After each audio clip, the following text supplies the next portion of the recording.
Hey everybody, it's your brother VANSILK. As I sit here breaking down my interview that I did earlier this week into 4 parts about the Hispanic origin in the culture of hip hop. I was able to have on my show Charlie Chase, Coldcrush Brothers DJ, along with hip hop's first 2 Hispanic MCs, a Rubie D and Whip a Whip from Grandwizzard Theodore the Fantastic 5. Was able to also have graffiti artists and our MC, Mr.Schick from MeanMachine. And also we had Crazy Legs from the Rocksteady crew, who was actually the youngest person on this podcast. I'm actually 9 years his senior. He's 9 years younger than me. And we had a guest from the Bay Area, DJ Walt, who wanted to learn more about this. And I want people to please understand. I've been following Lord Jamal, the Godcast, and he's been very heavy on the topic. But this is what I really want to say before we get into part 1. I wish a lot of y'all pioneers,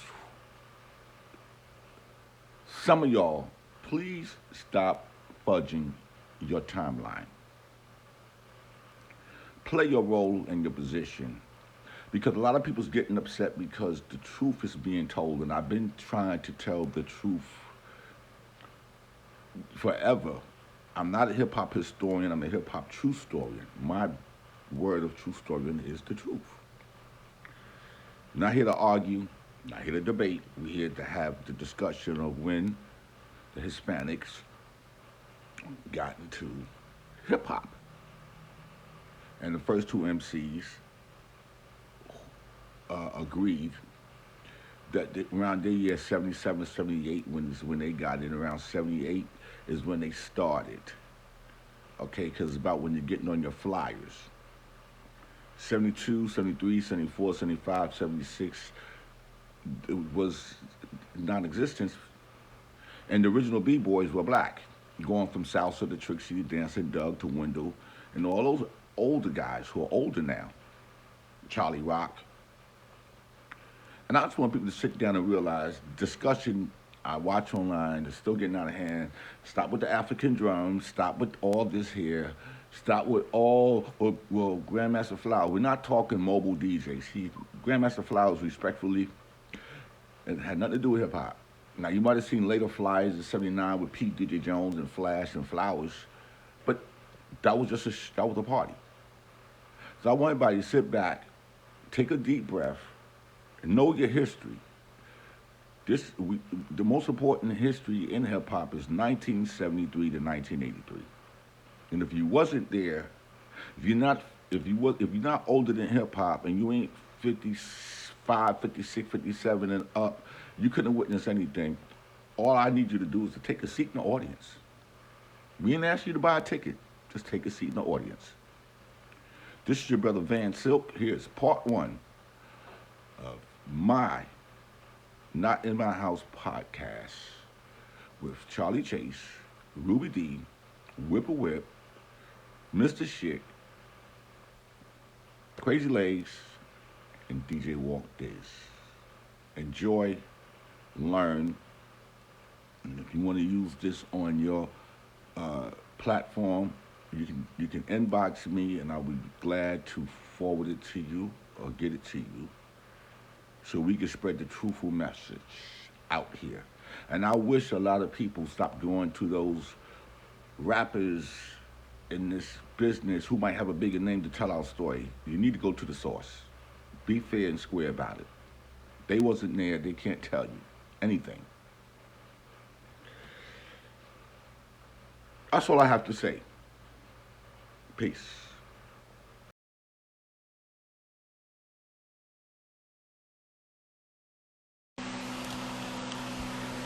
What up, everybody? It's your brother VANSILK.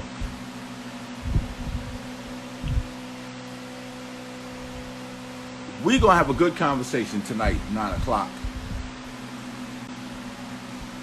I hope y'all can hear me. We had a storm down here, so the air conditioning went out.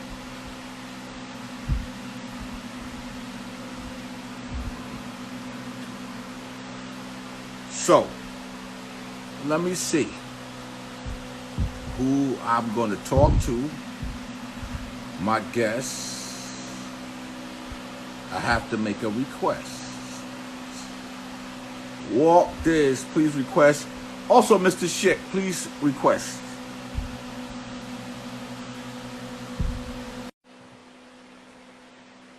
Walt, Digz. What's good, Van? What's good? How you feeling? I'm good, bro. Thank you. We had a storm. I had to put a fan. Can you hear that fan or not? If not, I have to cut it off. Can you hear it? I can hear it in the background, but I can still hear you as well. Okay. Well, we're going to have to deal with that for right now. Hold on a second. Sure.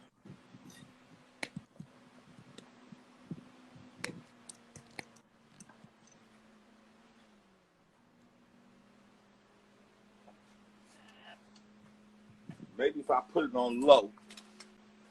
Yo, how's everybody doing out there? What up, McBenzo? Auto rap. Let me see where Rubie D is. I need Rubie D.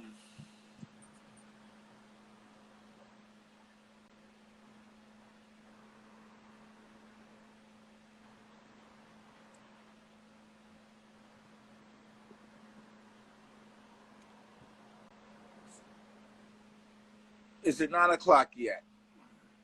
It's 1 minute shy. How you doing, brother? I'm doing good here in San Francisco. It's beautiful weather. Mr. Schick. Mr.Schick. Oh my God. Hold on a second. How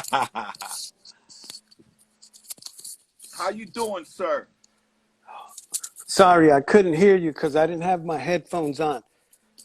Hold on a second. Let me get some light on in here.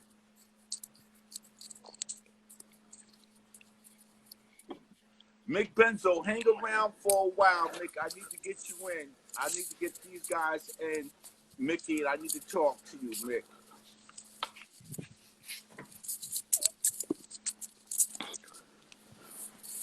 I know it's 9 p.m., Mick. Stop trying to regulate. Oh, Mick Benzo, auto rap. So, Mr. Schick. Yes, what's going on? How you doing? So, you know what? I'm waiting for Rubie D, but I can go ahead with you. Yeah, I was talking to Rubie D earlier today. Let me see if I get this thing here so it'll hold my phone. But I want to say this before I get started. Yes. And I want a lot of people to please do understand that the first generation in hip hop, 1973 to 1983, from the B-boys to the graffiti to the DJs to the MCs. A lot of us are like 57, 58 and over.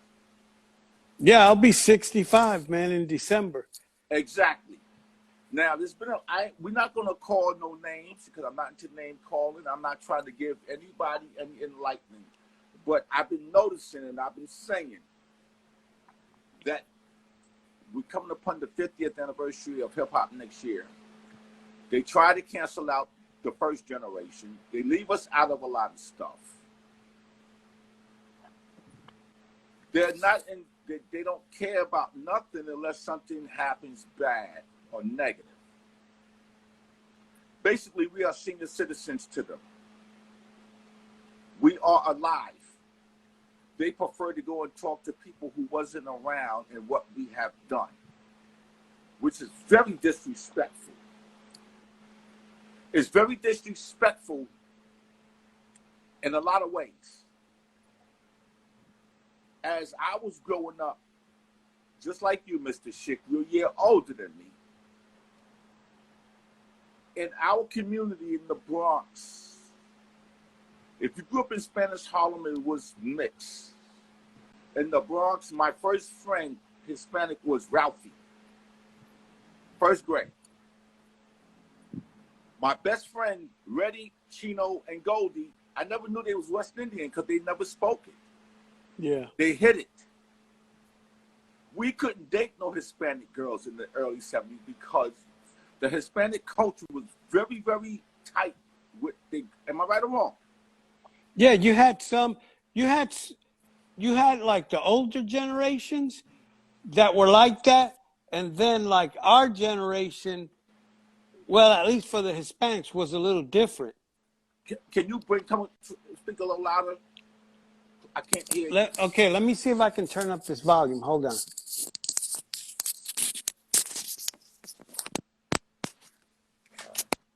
You hear me? Yeah, what I'm trying to say is, even though my daughter is Hispanic, but that was 84 when she was born. We had the black spades and the gangs. You could, in 72, 73, you couldn't date a Spanish girl, go her neighborhood. It wasn't going to happen. We know that. You couldn't walk. Where you were in where? Spanish Harlem? Huh? Oh, yeah, yeah. So hip hop, later on, about 77, 78, is responsible for a lot of this coming together. Shoot, hip hop Even when they had the gang meeting at the Holds Avenue Boys Club and Bam Bam was there, and, you know, with all that stuff that happened when the gangs started to fall down and the Zulu Nation helped with a lot of stuff. A lot of Hispanics started hanging out because I remember in the South Bronx when the DJs, it wasn't even hip hop, just when the DJs came out in the park in the summertime. Yeah. You had the Hispanics with the congos and the drums and the Latin music and people trying to make it seem like, yeah, we lived together, but we still had a separate culture growing up. Unless you was a graffiti artist in the early days. Yeah, and that's the thing, you know, me coming into hip hop, my first introduction was graffiti. So Right. I was a graffiti writer from 71 to 81, you Right. know, and not the full 81 because once we started like going out of New York touring, then, you know, I had to stop. But for a little while in 79, 80, and 81, I was doing both, you know. While there was people at the Disco Fever, I'm up right there on the Jerome Avenue layups painting trains, you know. And but that was me, you know. That was and even in the late 60s you had people doing graffiti. So graffiti, even though like they put it together as a package with hip hop, so say hip hop is a house, right? You have 4 rooms, and say you have your graffiti room, your DJ room, your breakdancing room, and your rapping room. The graffiti room was the first one to get filled up. True or not true, because graffiti was before it got thrown in the mix. So graffiti, But we also no, got to remember but there's we're 2 talking sectors. tonight. Yeah, we're talking tonight about the music part. Yeah, I I know know, you. but I want people to remember that the Cornbread, the Super Cool 223s, and the Stay High 149, they never involved themselves into the hip hop scene because it was old. Yeah, yeah. I mean, they faded out before. Right. Kind of. I also want people to understand from the B-boy sector with salsa, rest in peace, Wendell, Dancing Douglas, the older guys who were 65, 66, 67. They faded out too, right? They faded out, and then a new generation came in around 77, 78. Because when you go by age, numbers don't lie now. Yeah. No, I lived on Elder Avenue, so I was like a block and a half away from Bronx Rivers, you know, and I went to James Monroe High School.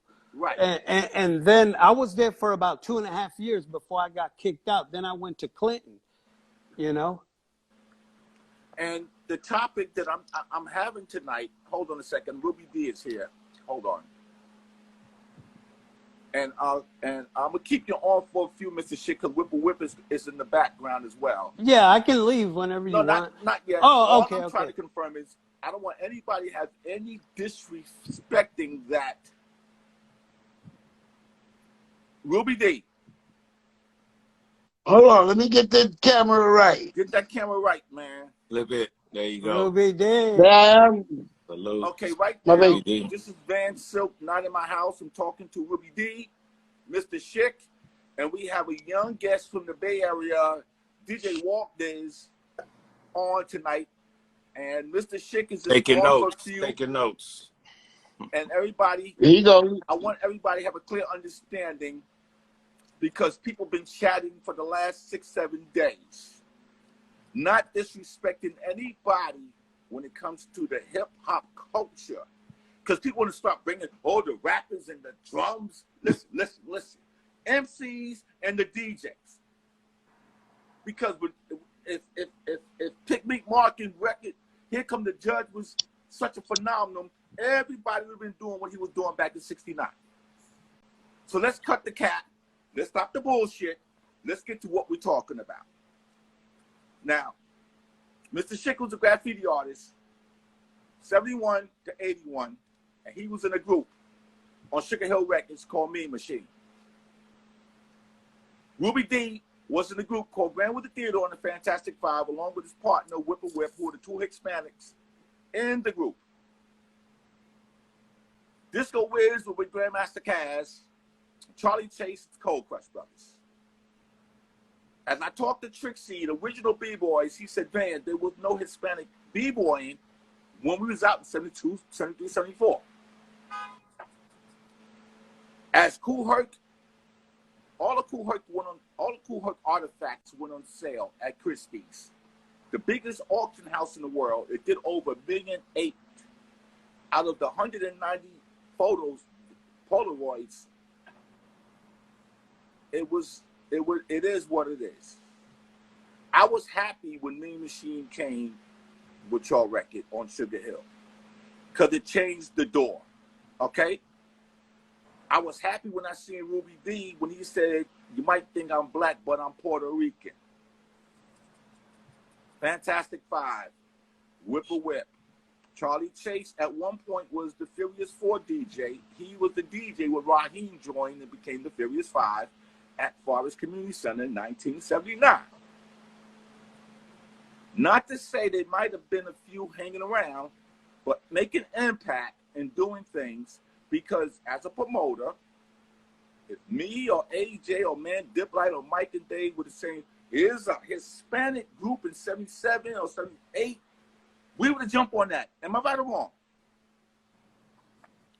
Yeah, you're right. You're absolutely right. Now, people, graffiti got tied in with the second sector, with the phase 2, one-arm case, Dead Spec 1 scheme, Tracy 168, all that. They became more in our generation because of the age factor. When you look at B-boys, Frosty Freeze, rest in peace.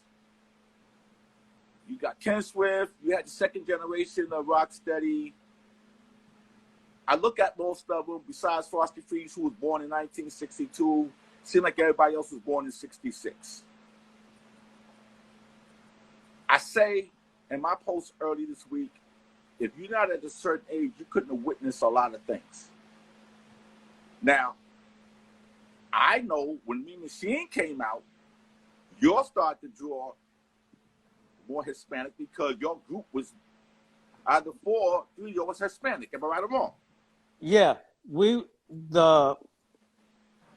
all of us were Puerto Rican except Jimmy. You know, Right, Jimmy was from St. Croix. You know, and the thing about it And is, I know we used to consider y'all Latinos. yeah, and the thing about it is, they always grouped us as well. Even though Jimmy could speak some Spanish, because in St. Croix they speak Spanish too, but he wasn't Puerto Rican. You know, he was Right. from St. Croix. And when I I got into it in 79. So before 79, I was you could consider me a full-fledged graffiti writer. So when I got in and say in 1980, we started doing Spanish, we were playing with some salsa people, man. We were opening up for Latin bands. Like a lot of the places that we played weren't even hip hop places, just because of the Spanish rap. And so, it took us on a different route. Now, Rubie D, Yo, you came in the game at a different era, before records.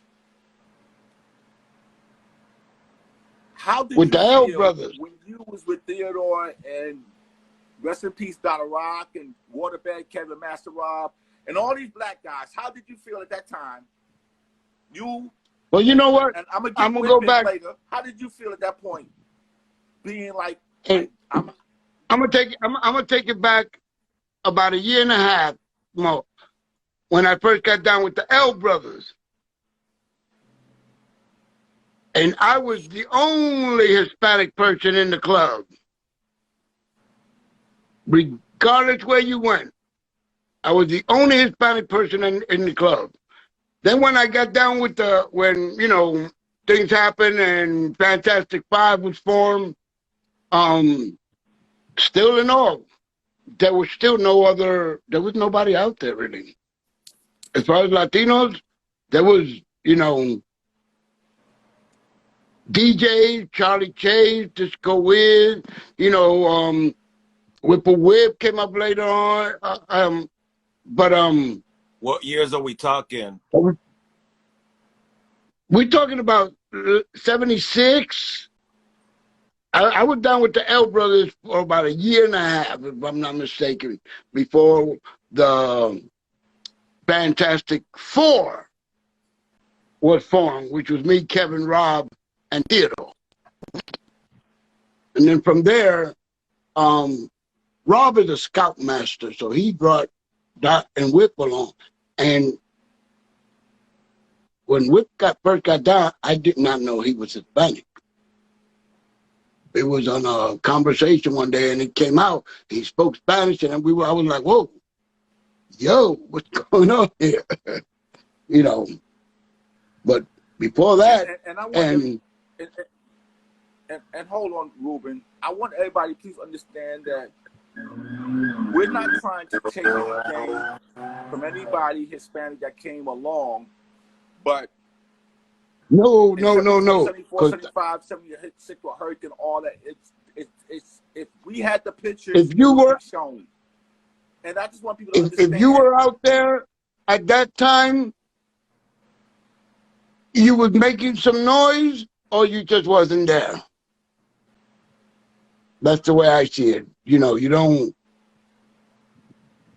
like you say, you'd have been out there. You'd have been in the club. You'd have been at the block parties. You'd have been we'd have known about you. We'd have known about you. And I say I meant hip hop. We'd have known about you. Now, you have a question you want to ask Walt? No, I'm just taking in the knowledge. Like I said, I'm an outsider looking. Hey, look at my shirt. Look at my shirt. Damn, I need that. I need that record. Can I get a soul clap? I need that. But Well, yeah, I want to ask Mr. Schick one more question before I have to let him go and bring somebody else in. Mr. Schick. Yes. I just want you to understand, when you came into with the Sugar Hill and you had to go, we all accepted y'all. Your first show was at Harlem World. We accepted y'all with no problem. Was that right or wrong? Yeah, I had no problem because look, with Harlem World, even before we were known to the people, before I even joined the group as permanent and all that, I was at Harlem World all the time, seeing all the shows because Julio, when Harlem World first opened up, Julio did a lot of the electrical work and a lot of the work in there. So I was there for free all the time. You may not have seen me because at that time I wasn't Mr. Schick. I was just Schick One, the graffiti but let me ask you a question. I never had no problem. Question that a lot of people would not know. if there was 1,000 people in Harlem, well, how many Hispanic you think might have been in the club that night? Anytime I went, you know, 2 or 3. And that's what I've been trying to explain. Our generation, and that's 73 not to that's not counting Rubie And D and Charlie Whip a Whip, Chase. And Whip. Whip a Whip or Charlie Chase, and you know that's just, you know, you might have seen 2 or 3 in the crowd. And Mr. Schick, brother, I love you. I definitely want to do something with you coming up, but I'm gonna need to let you go so I can bring somebody else in. And I know you and Ruben been talking about something else to do, and I'm glad that you got him involved as well. Hey, guys, I call you. All right. Hello, Mr. Schick. Mr. Schick from Honor. MeanMachine. Yes, indeed. Hablamos, papi. Yes. Huepa, ahí nada más. Yeah, and I just want to say, you know, a big what's up to Walt Digz, you know, because we know each other from Yes, the indeed. internet, Yes, but this is our first time face Yeah, to face. Face to face. You know, it's always good. Graham. No, All right. it's a pleasure. I'm- It's an honor. Likewise, man. Likewise, keeping these old guys Hablamos. here. Take Salute. care. Take This care. is Van Hablamos. Silk, not in your house with Van Silk. Tonight we having a What? conversation. How do I get out? I'm sorry. I think you have to take yourself out. Yeah, I don't know how though. Oh, okay. Hit the Okay, I X got it. on the top right. All right. There we go. Hey, yo, Van, Yes. Charlie and Whip should be there. Hold on one second. Charlie and Whip should be there. I'm looking at Charlie right now. Hold on. And I hope everybody get a lesson of understanding. We're not here to argue. We're not going to disrespect nobody. We're going to have a hip-hop conversation. Hold And up. next Let me get. up- Let's hold on now. Let me fix this shit here. There you Oh, go. we got Charlie Chase. What's up, you fucking Whip, I hooligan? got you next, Whip. What shit did VANSILK start now? He's always starting some shit. This fucking guy. What the fuck, man? You know. Charlie Chase never leaving the girls alone. Ain't all the girls never leaving Don't the mind me, chicks man. alone. I'm in the middle of moving. See, my shit is barren, bro. My shit is barren. So it's like right now it's just me, the phone, and talking to you fucking guys. What's up, man?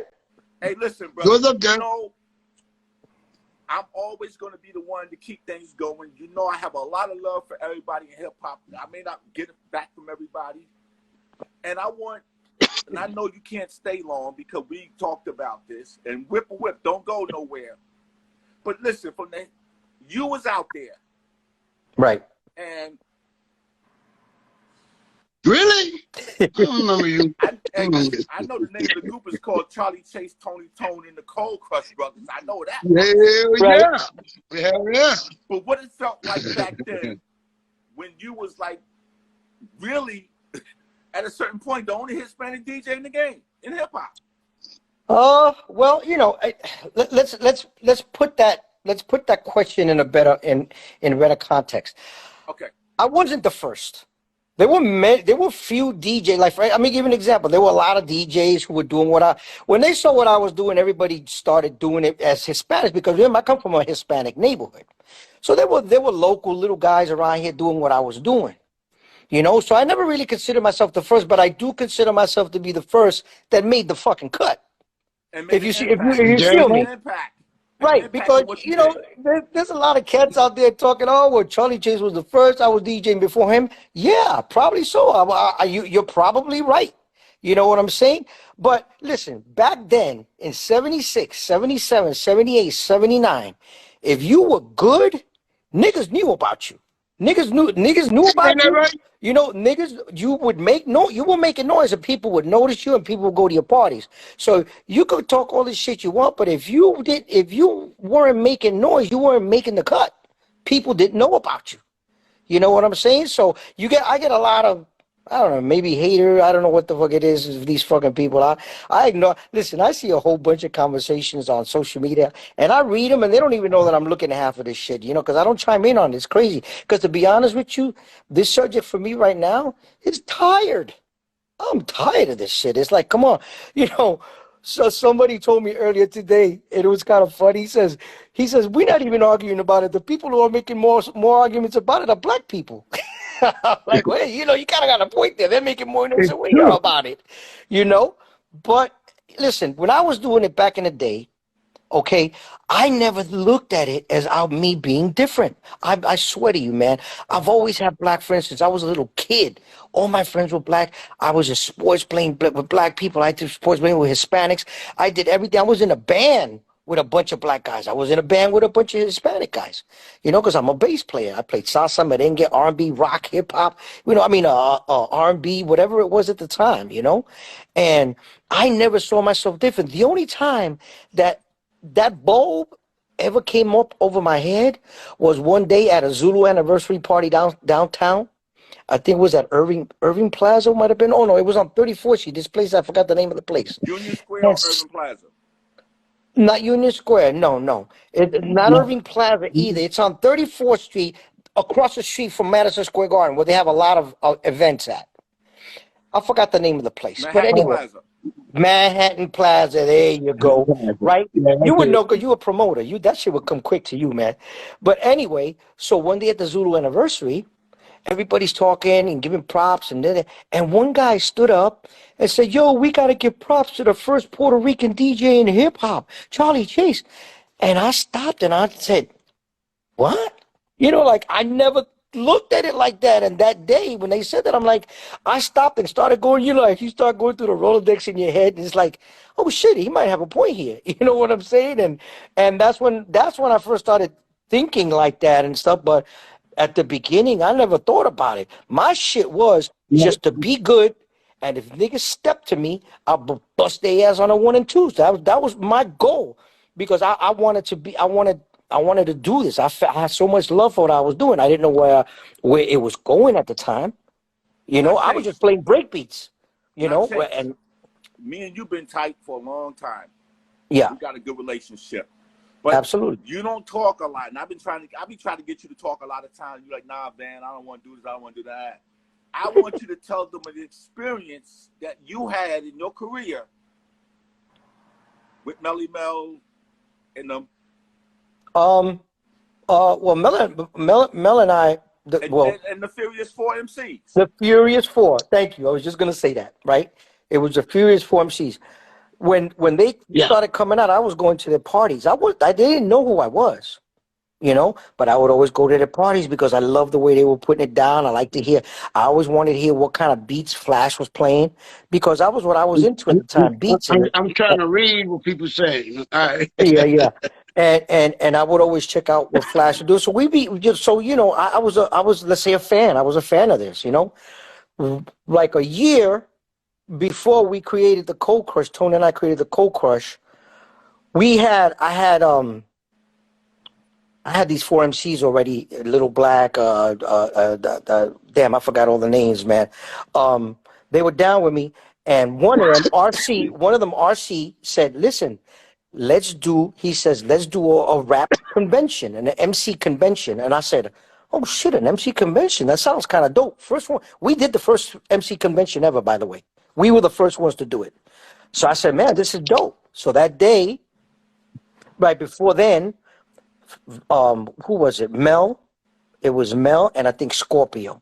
I had an apartment that was on the first floor on 180th and Arthur Avenue. You could just walk. I used to sell mixtapes out of my window because it was on the first floor. Open the window and sell them there. They knocked on my window, which I found very odd because they never really came to visit me. And by that time already we were friends. And they said, yo, we just left Black Door. And you the only DJ we know that can cut like Flash, man. Would you be our DJ? And I asked what happened. He explained, and I'm like, shit, yeah, I'll do it. And that's how that started. So for that summer, going into fall, I was the DJ for everything that we did. Flash wasn't in the picture. He was doing his own thing on the side, and I was the DJ for the Furious Four. And right then, during that moment, was when Raheem left the Funky Four, Breakout and Baron, left Breakout and Baron, and joined the Furious Four, and then they became the Furious Five. At the Forest Community Center in Forest Projects, you was the DJ. Yeah, I got a tape on that.